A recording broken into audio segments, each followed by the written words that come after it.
Tonight on Primetime Politics, Alberta fireworks. The former premier at least had the good sense to walk away from this dumpster fire. The Premier Danielle Smith's Sovereignty Act creates heated debate in the legislature and across the country. Will the legislation inspire others to follow suit? What impact will it have on national unity? Also, why did the University of Ottawa prevent media from recording a speech of the Chinese ambassador? This is Primetime Politics.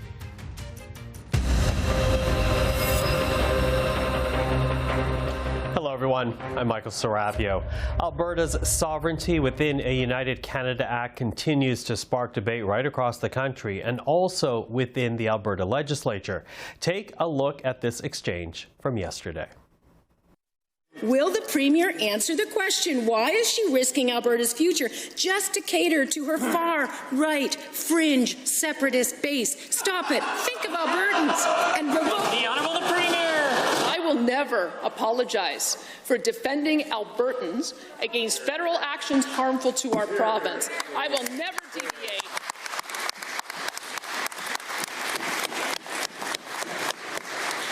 I will never deviate from putting this province above any federal leader.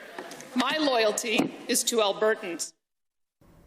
To talk about the impact the Sovereignty Act is having and other issues of the week, we're now joined by our journalist panel. Tyler Dawson is the Alberta correspondent for the National Post. Stephanie Levitz is parliamentary reporter for the Toronto Star. And Bob Fife is Ottawa bureau chief for the Globe and Mail. Nice to see all three of you. Thanks for having us.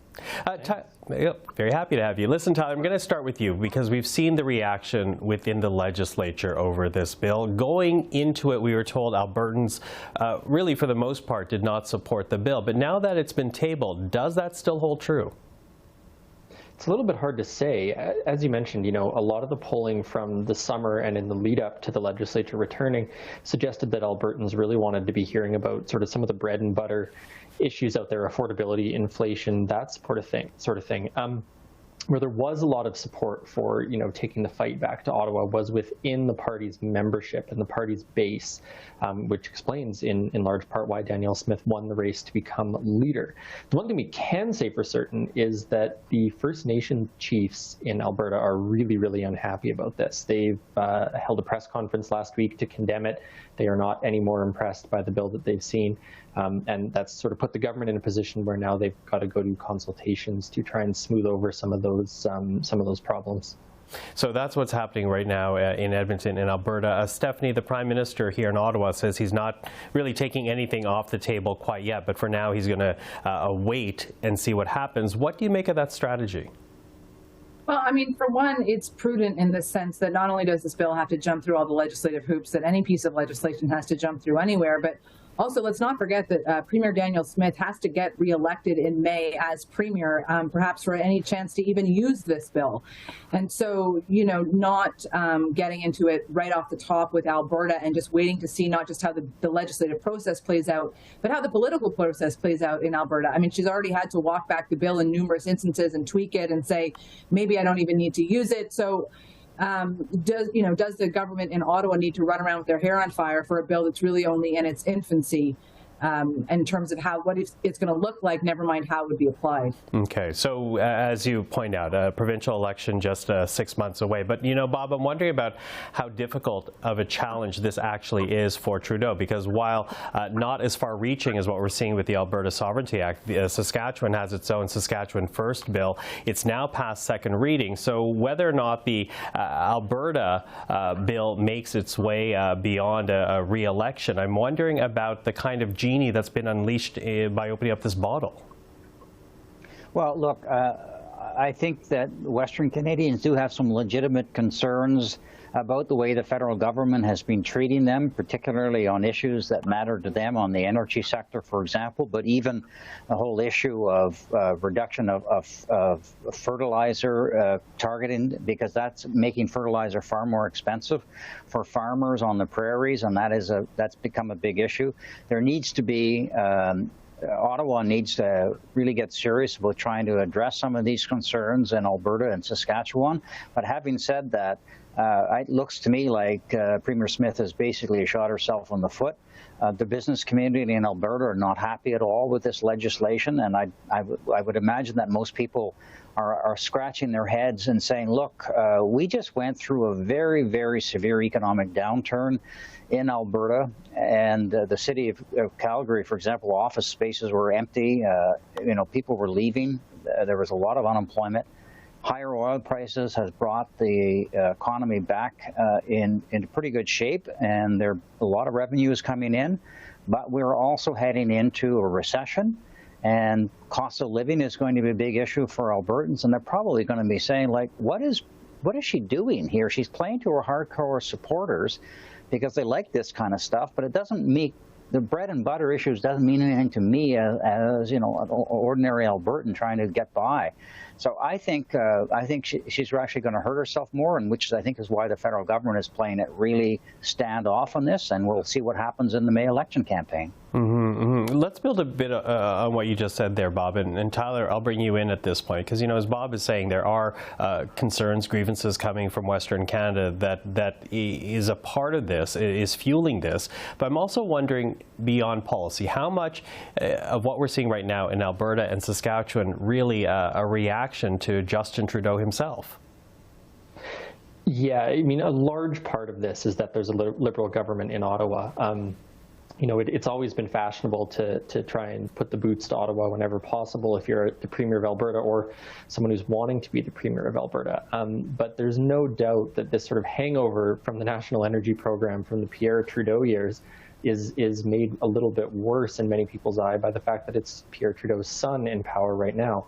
So, that's sort of the other interesting question is, what happens down the road if, say, Danielle Smith wins in May, if this legislation comes into effect, if it's the sort of thing that gets used, and if Prime Minister Justin Trudeau is replaced by, say, Prime Minister Pierre Poilievre. So that is, I think, a very salient point. A lot of this has to do with the political differences, I think, between governments in Alberta and governments in Ottawa, and not just the sort of specific issues, though, it is that too. Stephanie, as I was listening to Tyler there, coming to mind as well are the divisions that we saw over policies like COVID mandates, as well as environmental policies as Ottawa tries to get to net zero by 2050. What do you make of this, I guess, personal dynamic that we're seeing here? How much of the Alberta bill, the Saskatchewan bill, has to also do with the personal relationships among leaders?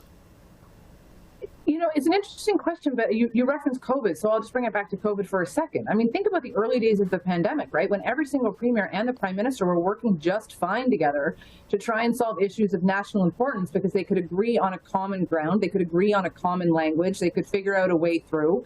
And yes, perhaps that relationship devolved over time, but I mean, it shows that it is possible for all of these sides to get along. The question is, when a national government's priority and interest seems to conflict with provincial government's priority and interest, who's the ultimate arbiter of that? Is it the voter who decides who they want in Ottawa versus who they want in their provincial legislature? Is it the courts? When we talk about energy policy, Michael, I mean, the Alberta government is among others who have, used the courts to say, hey, what we think Ottawa is doing violates the Constitution. And that's our system. That's our rule of law. That is how things function here. I'm not sure it's up to elected officials in any given province to decide that they, in fact, are the ones who get to decide which federal law they want to follow on a Monday and which federal law they want to follow on a Tuesday. Which really opens up this whole debate as to whether or not this would actually meet some type of court challenge or constitutional challenge. But Bob, Tyler also talked about Pierre Poilievre and the possibility that down the road he may be the one to replace Trudeau as Prime Minister. But what kind of problem does this Sovereignty Act in Alberta create for Pierre Poilievre?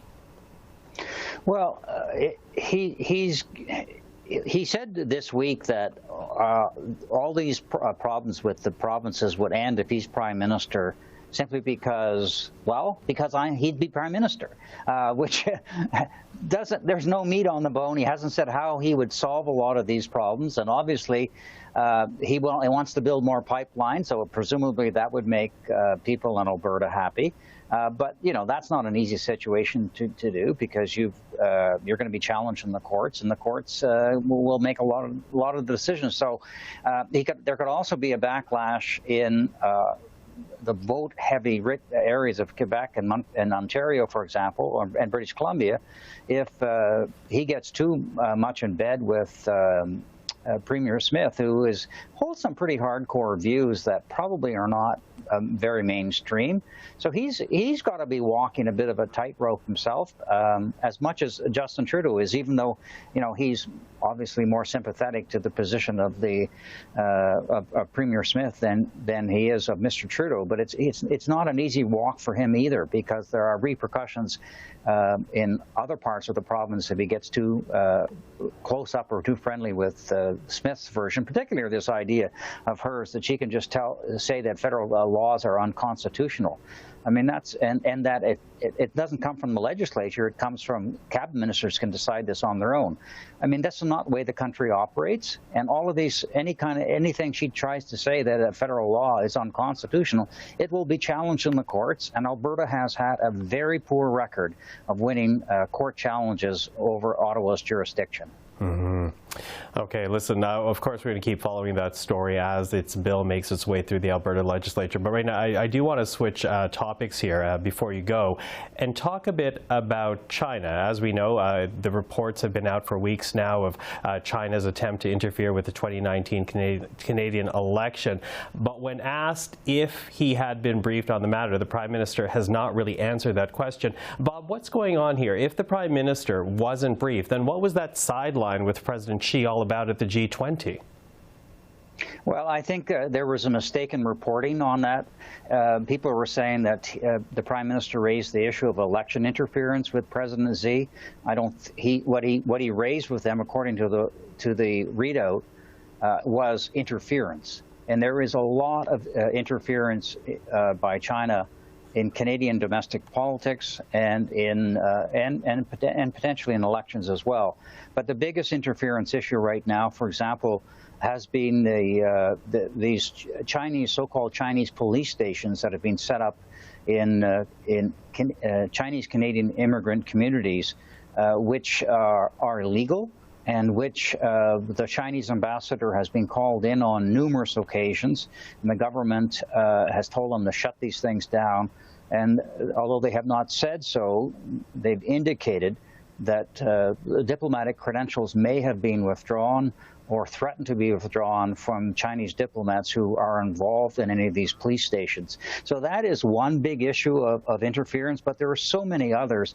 We have lots of reports of harassment and intimidation of of Chinese Canadians by proxies or people working in the consulate of the Chinese consulates in Toronto and in Vancouver, for example.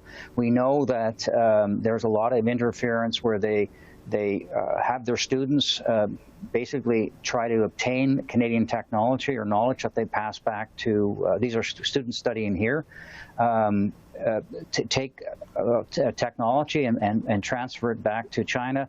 And then there's just outright espionage. We've seen just a case of a gentleman who was charged for stealing secrets from Hydro-Quebec. So there's a lot of Chinese interference in Canadian society, and it's not just related to elections. Well, and that raises a big question, because here we have this new Indo-Pacific policy, and one wonders, how should the government be responding? Can they be doing anything more, given the long list, as Bob just talked about, of interference that we're seeing from the People's Republic? I have about a minute and a half here. Stephanie, I'll begin with you. How would you answer that question? Indo-Pacific strategy, I mean, is about something different than foreign interference. It's about, to borrow a phrase or coin a phrase, economic interference. It's about weaning ourselves off of this dependence with China and how it drives our economy by establishing stronger partnerships elsewhere in the region. If that pokes China, but while acknowledging China's disruptive presence in the region, and of course Canadian interests as well. Yeah, exactly that, to end run them effectively, right? To build stronger allies and stronger alliances in a hope of protecting our economy and shutting them out of our doors. Is that possible entirely? Absolutely not. They're too well integrated into the supply chain. I mean, in order to sort of, counter China's disruptive influence, that would be a decades-long effort. Whether the Liberal government or any government has that much time and that much money to throw at the problem is a pretty good question. Mm-hmm. Tyler, quick answer from you. What more could Canada be doing here? The obvious two are the foreign agent registry that's been discussed in Ottawa right now, and the other one is looking at modernizing some of the legislation governing our security and intelligence bodies to see if those need to be updated for sort of the modern threats we face. Okay, so sorry that we ran out of time there, but really appreciate the conversation with the three of you this week. Thank you to that, to Tyler Dawson, Stephanie Levitz, Bob Fife. Hopefully the three of us will get, four of us, I should include myself, should have a chance to speak again down the road. Thank you for that. Thank you. Yeah. Thanks for having us. Take care. Well, as we talk about China, the controversy is not over regarding an appearance this week at the University of Ottawa. Now, it was an appearance by the Chinese ambassador to Canada, and during his speech, members of the media were told they could not record the event. In fact, some were escorted out of the venue, and the blinds were also drawn so that protesters supporting China's persecuted Uyghur minority would not be seen by the ambassador or those in attendance at the venue. The university has since apologized for failing to protect press freedoms, but as we said, the controversy is not over. And with more, we're now joined by André Laliberté, Professor of Political Studies at the University of Ottawa. Professor, thank you for being with us. My pleasure. Thank you for having me, Michael. Thank you. I want to begin here with the discussions that are happening on campus about this event. What exactly is being said about the speech and the decision to prevent media from recording it? I wish I can tell you more because we were not consulted beforehand, so we don't know very much except that, you know, the university is a very big institution. There are many units within, and that's not the Faculty of Social Sciences that was involved in any way, shape, or form. So we learned after the fact, basically. It's another unit within the university. I believe it's the Telfair School, but I'm not sure about this. So that's how much it was, you know, opaque in terms of the decision making. Mm-hmm. Now, I'm wondering what your reaction to that is, because to my understanding, you're an expert on Taiwan. Yes. Yes. From what you're saying, you were not invited to the event. I'm not the only one that was not invited, so it's not only, you know, I don't take it personally because I have other colleagues also who are experts in China, people who are experts on China's finance, people who are experts on China's trade, and so they were not invited either. They actually were not even aware that that event was happening. And frankly, yeah, it's a bit puzzling, you know, the way that this decision was made. But, you know, we have nothing against the ambassador coming to the campus if he would deign to talk with professors at, you know, as other ambassadors usually do.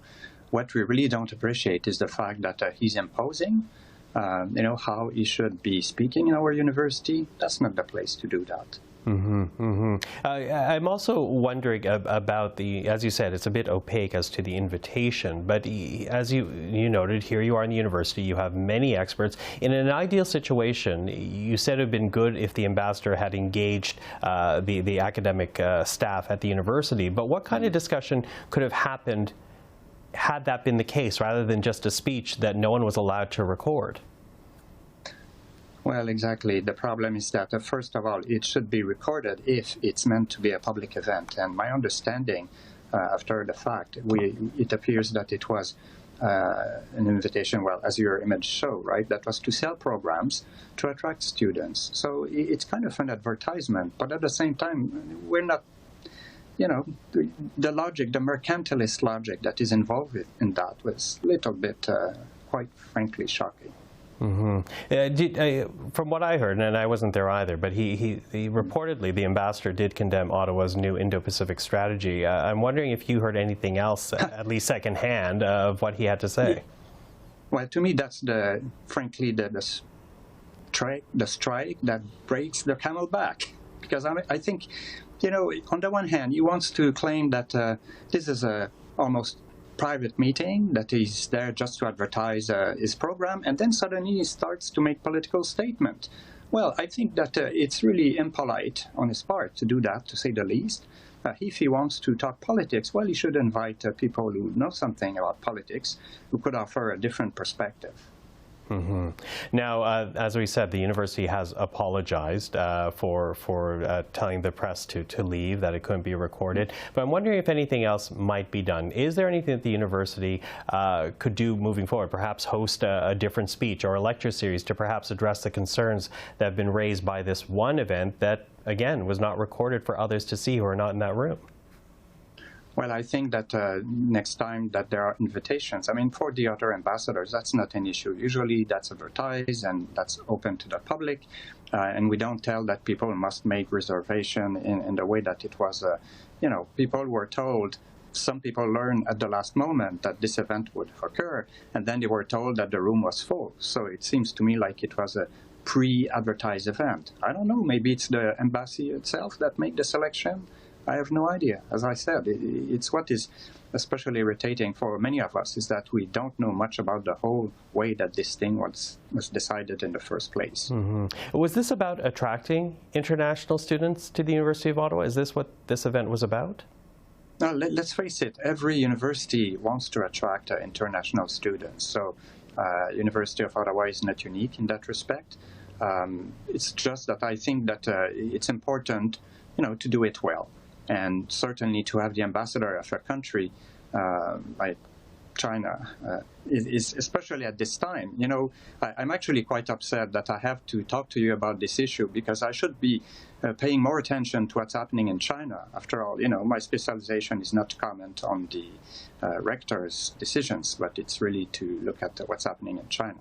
Especially vis-a-vis Taiwan, which of course is under great stress these days.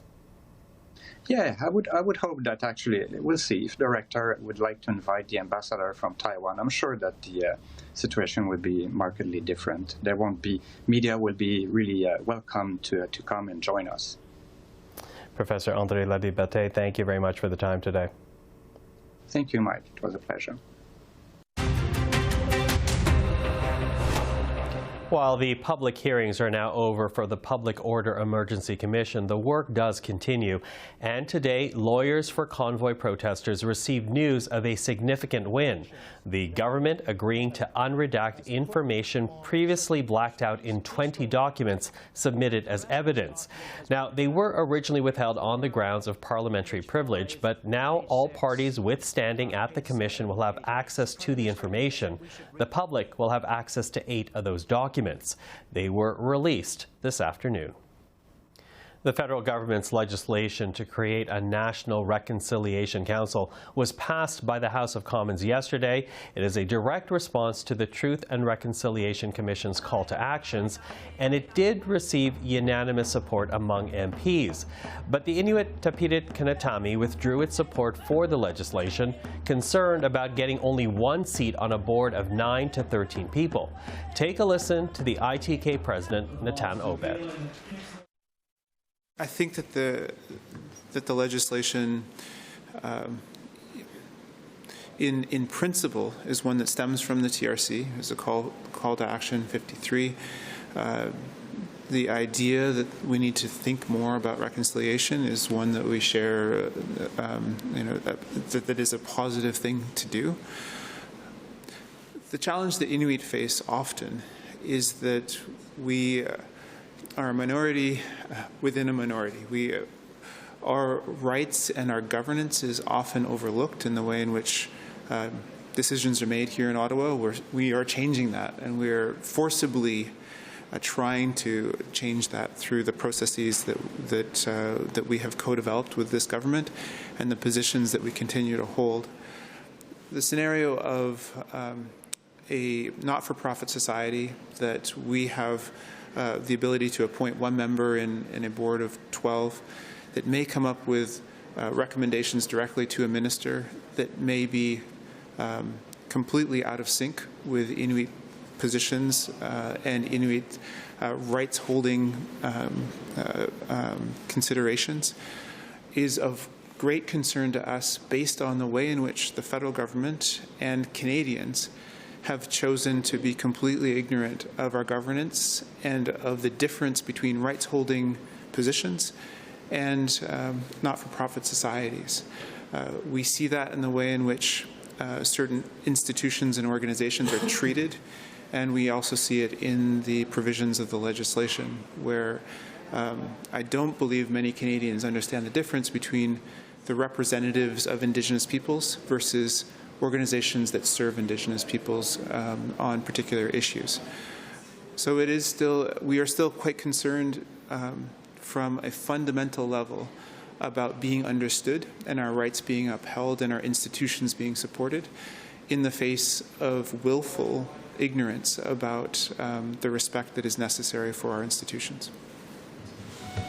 You're both here talking about co-development between government and Inuit organizations, but you're also not on the same page of this legislation.